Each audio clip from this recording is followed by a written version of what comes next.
everybody? This is your Anime Legacy, and as promised, it's time to talk about Sakura. Now, being fair, as I try to be all the time,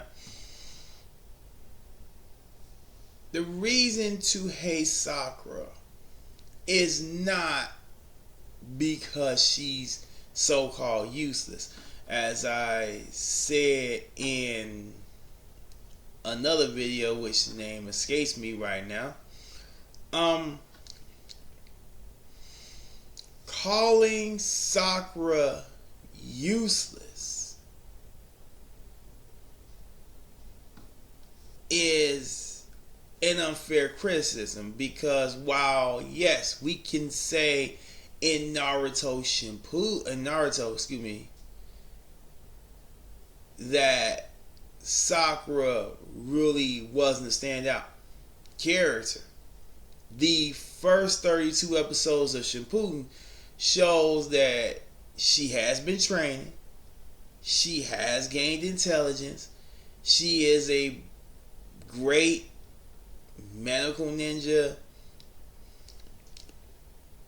in the normal sense. However, as I also said, and that was in my Sakura video, thanks Brain for that one, that as time progresses, the natural talents and destiny and excuse me, genetics of Naruto and Sasuke, and also some mystical power-ups, actually makes Sakura irrelevant, because you're talking about two men who are on God tier mode. So don't care if you're a man, don't care if you're a woman, don't care if you're any normal regular being, you simply cannot compete with that. I mean, Madara came out on God mode. This is why Naruto and Sasuke had to get their powers raised, because we kind of don't want people to be in the infinite Tsukuyomi. So,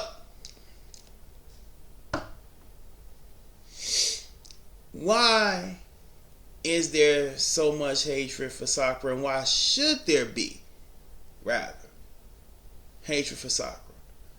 Well, the honest truth is,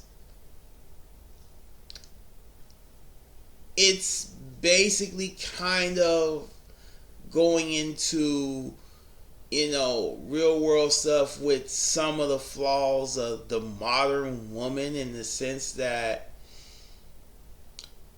as Sage Rain says, a character shouldn't rely on just being able to punch people, to be a great character. Now, in a shonen anime, I understand that's part of it, but we do have to have an emotional connection, and it's one of the flaws again of Kishimoto, where when it comes to Naruto and Sakura and Hinata,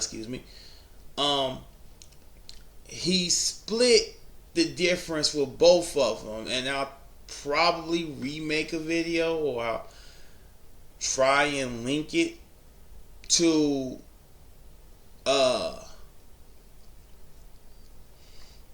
this video in the pinned comments, or in the subscribe part, because I did make a video earlier in this channel's history about the problem with Hinata and who Hinata's anime comp is to fix her. So I'll link it, and then I'll probably remake the video and go into more depth on that one later. So look out for that. But getting back to Sakura, it's like her whole characterization being to pursue a guy isn't necessarily bad in this sense. I mean, he acknowledged the same way, but much like I will say about all anime or all shows, both anime and non-anime related, it's like for me, it's like it's not about whether your goal is to be with a guy, because let's be real, Haramechi's the main guy is trying to be with the main girl and prove himself to the main girl. So it goes both ways. But it's about with Sakura chasing after the right guy and what happens to her and how she treats people in that pursuit. I mean, the best way for me to describe Sakura is just being fair and thinking about it, is like if you play Resident Evil Mia Winters. It's like, yes, and I think Hey Deva did a good video on that one. It's like, excuse me again, Mia Winters is an evil antagonistic character in the sense of she's an evil antagonistic character who wants to kill you.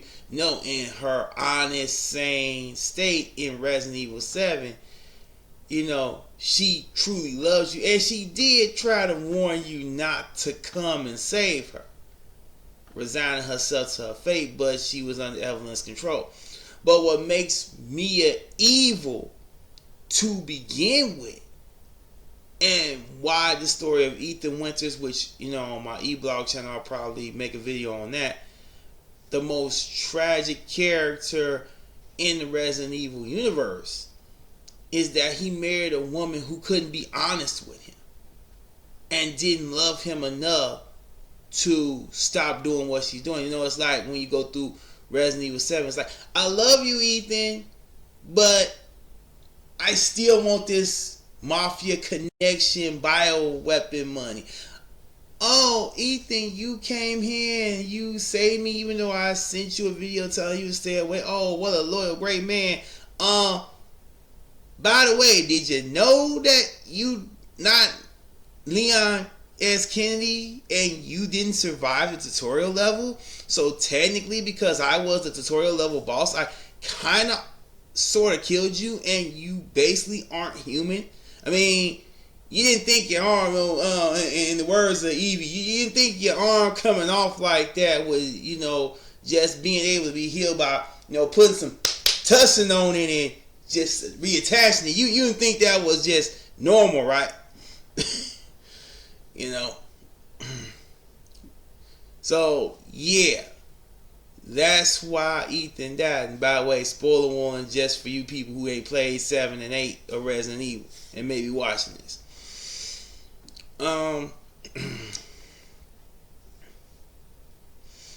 So yeah, it's like that. She's like that kind of evil. It's like, yeah, I care about Naruto, but I'm not against manipulating Naruto's desire to protect Sasuke or save Sasuke from the darkness to get what I want, which is for Sasuke to come back to the village and maybe me, you know, find a way to get him to want to clap my cheeks like I want him to. Just saying. You know, keeping it 100 around here. You know?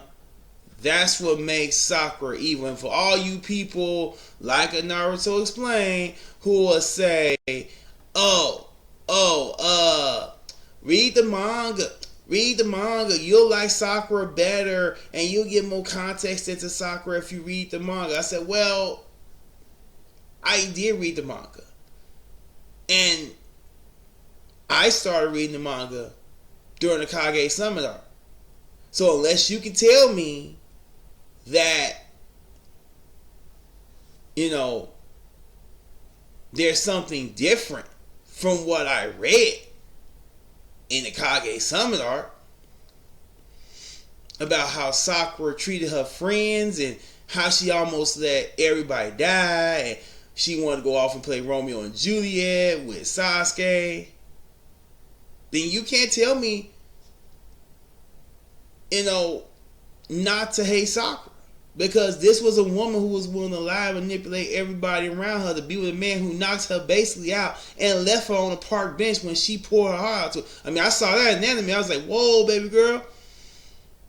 You don't want to be pulling that I'll do anything to keep you here with me line out at that age. What was y'all, like 13?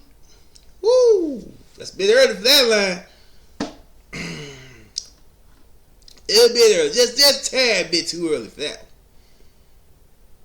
So yeah, that's the real reason to hate Sakura Haruno.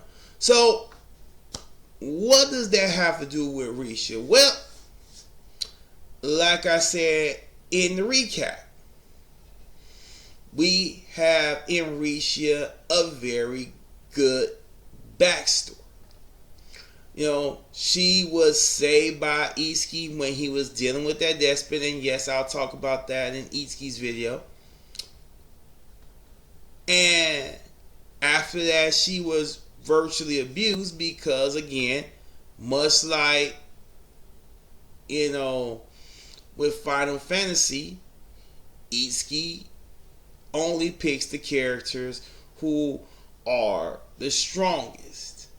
I mean, very rarely do you see a series make use of very characters. I mean, Final Fantasy X is a good example where you have to level up everybody because sometimes people have abilities that you have to utilize. Like Orin can, hit the stronger armored characters. Waka's better with flying characters, and Waka, Riku, and Titus can swim, so they're the ones you're going to be forced to play with in underwater battles. So you have to utilize every character, but for the most part, when it comes to RPGs like a Final Fantasy, back in the day before 7 came out, 7 remake came out, you play with certain characters, find out who you want your top tier crew to be, and you go forward that way. So Risha was a victim of that. And like the episode again showed, when they got tired of her, they put that false jewelry theft allegation on her as the so-called reason that they were kicking her out of the party, and letting her go, letting her go off and end up with Naofumi, which is the real reason they kicked her out of the party, because they didn't like the fact that she got props from the queen, for actually helping Naofumi in episode 25 of season 1. So already we have a character in Risha that, when she comes up, we can root for. And she does get that come up, in episode 6 when we dealing with the last events of Spiritors, episode 6 of season 2.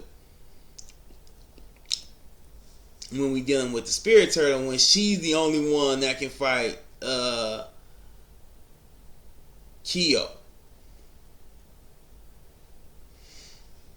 I mean, it was like that great scene where everybody else is under that gravity wave control because he learned how to control the spirit turtles, and she just standing up, and then it take him a minute because he's so arrogant, and then his brain kicks in, and he's like, oh wait, why are you standing? And she just goes in and, pretty much just commences to dropping that dude. It's like you look at me and say, yeah, that's the question you should have been asking before. Why is she sitting having this big long speech and walking towards you? Yeah, that's the question you should have been asking. But enough about stupid villains. Again, this sets her up to say, okay, yeah, there's more to her than we know, and under the right person, she can actually do things. And I think, again, this is another thing that we can hate about Sakura, is that every moment with Sakura feels forced. Like the big scene we get at the end of Naruto when, let's just say the 4th grade ninja war, where all 3 members of Team 7 are pretty much going in against Kaguya, and Naruto and Sasuke on her side about to seal her, and she about to fly away, but then Sakura comes in and just punches her down and breaks her home, which is impressive. But it's like you get the feeling like he Nada could have done that. He Nada could have done that if she was there with the gentle fist, and it kind of would have been nice. Given the fact that we got the whole Suzuki thing now, that all the people who are virtually a part of the Otsutsuki clan, kind of come together and smack her in being Kaguya in the head and defeat her. And it's like, even when she gets the 100 healing seal, it's like everybody tries to hype her up, like, oh my god, Sakura, you so great. And even she hypes herself up, saying like, oh, I don't have to waste energy on a youthful appearance. It's like, okay, so you mastered Tsunade's technique, and you mastered it at an earlier age. Clap for you. Tsunade healed the whole city during the Pain Invasion arc. She basically kept people alive in the Pain Invasion arc. I don't think she's gonna basically have her old appearance when you in the bed, if you're a dude and you in the bedroom with her. I'm just saying. Hell, I think she'll wear you out before you wear her out. But that's just me. So that whole youthful experience comment don't really fly. But getting back to Risha, even going into these next 2 episodes, you want to see her beat Itsuki. I mean, I didn't put it in there, and that's gonna be the thumbnail, when she actually did the Soul Calibur, the little Soul Calibur imitation sword flip, and got into that genre kind of Chinese, sword dance stance. It's and she talked about she gonna save Itsuki like Itsuki saved her. That's how you do it. And she's got the power to do it. I mean, when Sakura was sitting there trying to do it again, Sakura had to come up with a convoluted scheme. She had to lie to Naruto. She had to pretty much deceive her friends, almost left them out. We had to go back and get Kiba in there because she left them out in the cold under a sleep potion, which is the most dangerous thing to do because you ain't supposed to sleep in the cold. It was in Arctic land somewhere. Anybody who's been out there tell you don't fall asleep in the cold. That's death. So you gonna kill your friends. Again, how you value your friends. You gonna kill your friends for a dude that knocked you out and left you on a street corner. Them Konoha streets is safe, son. Telling you. But this is our main heroine, right? This the girl we supposed to root for. But we don't like Hinata because she Naruto. Okay. Yeah, I want the girl that cares and values my life as a friend. And ain't gonna just leave me out in the cold to die for some dude. Okay? Like I said, sorry they ain't her mama. She may have a hard life coming, but she ain't her mama. She got more loyalty than that. Damn. But, I had thought of this being a longer video. But, after all that, I kind of don't really have anything to say on this topic. No, I'm going to definitely watch these next 2 episodes of Shield Hero and see what happens with Risha. And I hope you will too. So if you like anything you heard, please like and subscribe to the video. And I'll catch you in the next one.